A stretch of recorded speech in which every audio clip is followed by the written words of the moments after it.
রঙের পাখি ওড়ে জড়িয়ে স্নান করে মনের আনন্দতে। দীঘার ওই বালু চড়ে কত রঙের পাখি ওড়ে জড়িয়ে স্নান করে মনের আনন্দতে।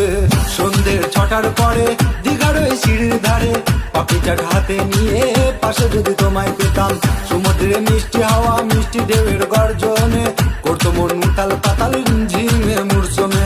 দীঘার ওই বালু চড়ে কত রঙের পাখি ওড়ে জড়িয়ে স্নান করে মনের আনন্দতে। দীঘার ওই বালু চড়ে কত রঙের পাখি ওড়ে জড়িয়ে স্নান করে